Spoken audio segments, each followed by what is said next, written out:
এক গ্রামে বাস করত এক কুখ্যাত ডাকাত, নাম তার রঘু। প্রতিদিন রাতে সে কোনো না কোনো বাড়িতে চুরি করত। গ্রামের মানুষজন তার নাম শুনলেই ভয়ে কাঁপত। কিন্তু এক রাতে সে এক ভদ্রলোকের বাড়িতে ঢুকল। ভদ্রলোক ঘুমাচ্ছিলেন না, তিনি বই পড়ছিলেন। রঘু চুপি চুপি ঘরে ঢুকে পড়তেই ভদ্রলোক বললেন, তুমি যদি কিছু চাও, বলো।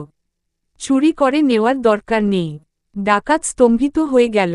সে জীবনে প্রথমবার কারো মুখে এমন কথা শুনল।